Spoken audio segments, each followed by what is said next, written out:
What's up, and welcome to Chapter 18 of AMSCO U.S. History, The Growth of Cities in American Culture from 1865 to 1900.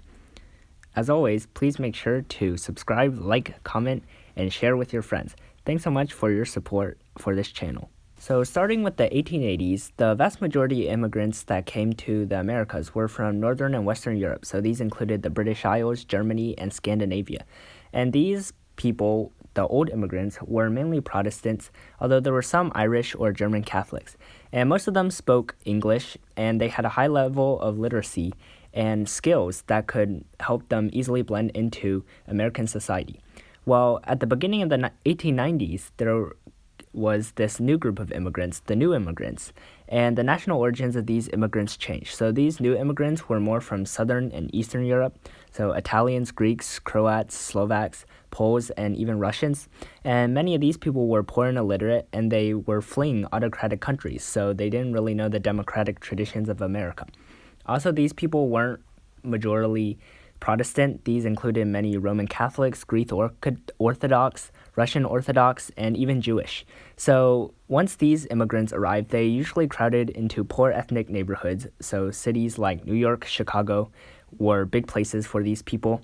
Also, major was that many of these people were birds of passage. So these were young men who were contracted for unskilled factory, mining, or construction jobs, and they would return to their homelands once they had enough money and bring back their own families.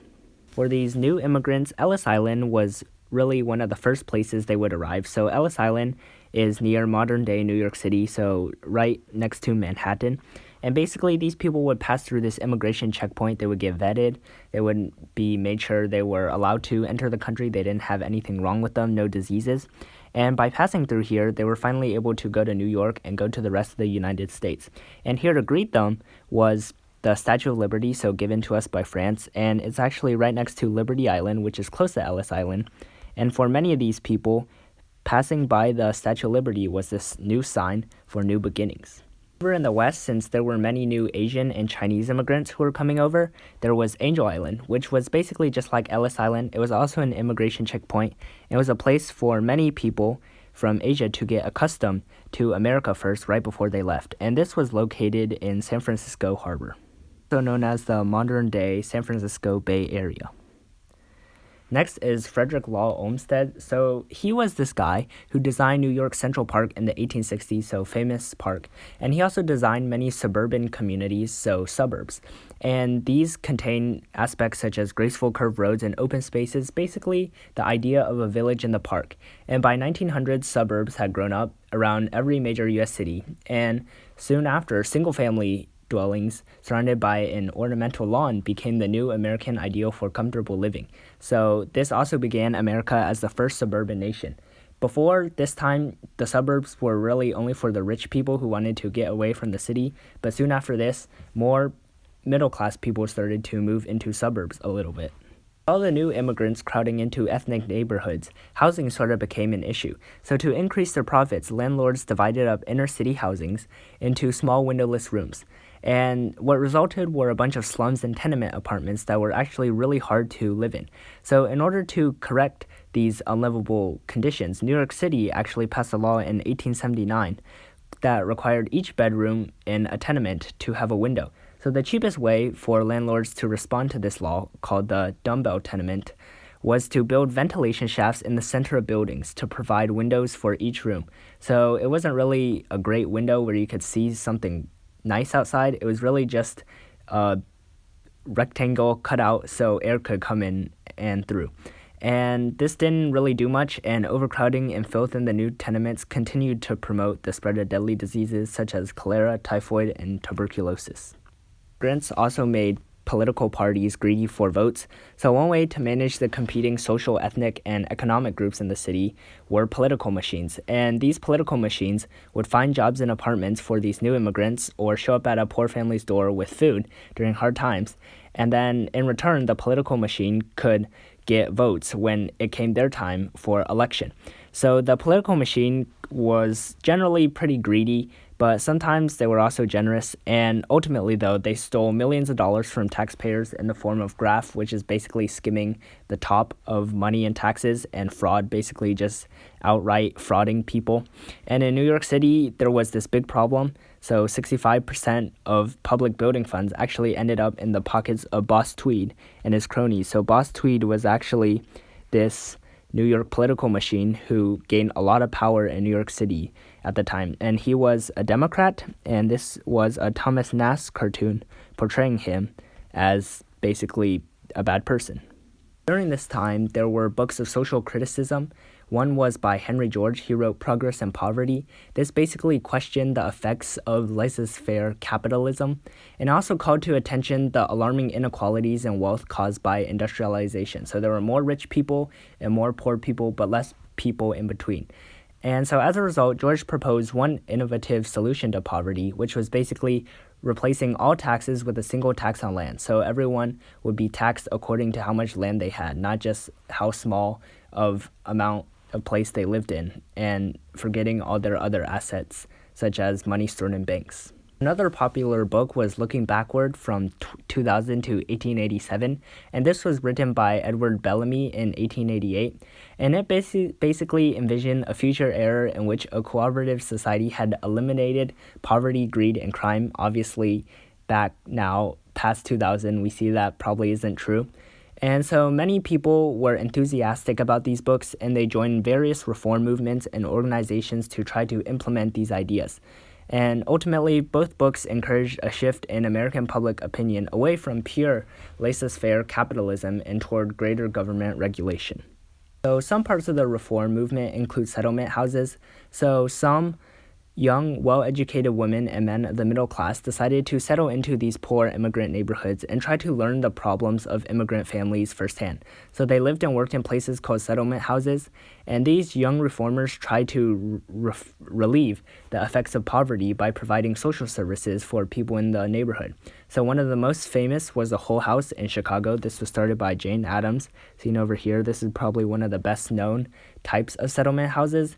And this settlement house, it really provided services such as teaching English to immigrants, early childhood education, industrial arts, neighborhood theaters, and music schools. And so this really just helped people and new immigrants get adjusted to American life. Another thinking at this time was the social gospel movement. So in the 1880s and 1890s, a number of Protestant clergymen, so like ministers, they called for the importance of applying Christian principles to social problems.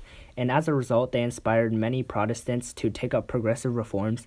And it also encouraged many middle-class Protestants to attack these urban problems that we start seeing.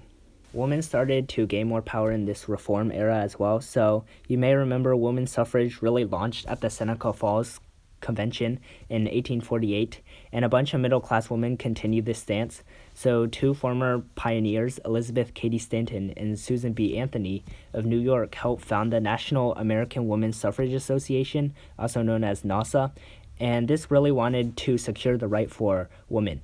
And eventually women would get the suffrage, but ultimately Wyoming was the first to grant full suffrage to women in 1869.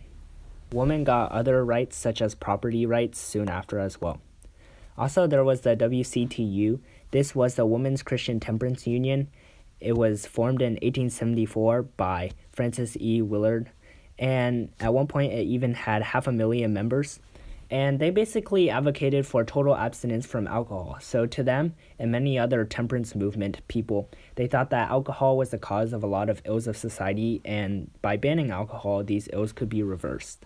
Another temperance society was the Anti-Saloon League, so they don't like saloons, and they were an even more powerful political force, and by 1916 they had persuaded 21 states to close down all saloons and bars, so prohibition was really starting to happen. These people were also radical sometimes, so they raided saloons and smashed barrels of beer with a hatchet. Pretty crazy people.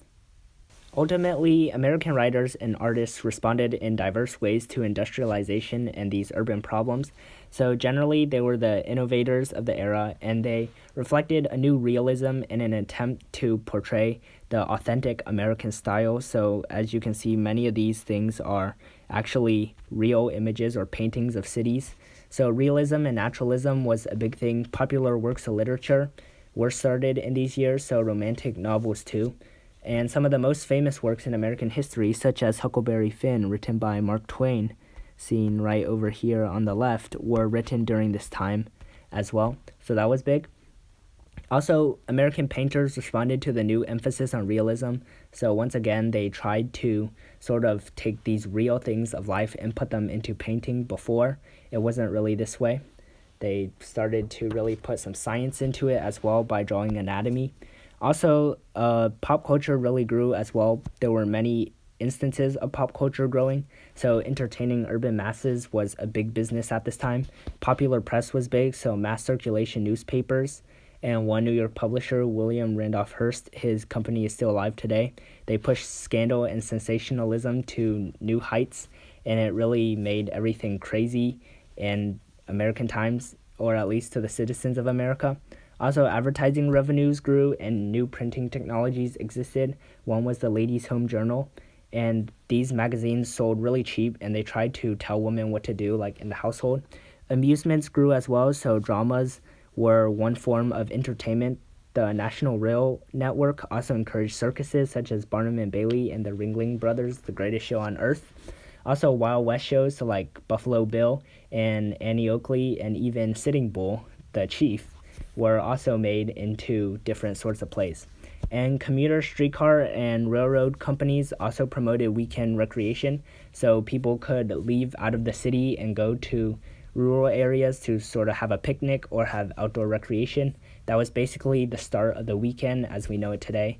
All big things. Also, sports started to take a bigger role during this time. Sports was not only healthy exercise, it was entertainment as some sort, and it really just helped America transform into today.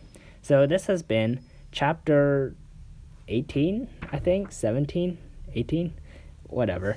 The Gilded Age, basically talking about the growth of cities and American culture from 1865 to 1900. Thanks so much for watching, and hope to see you in the next one when we continue the story of America.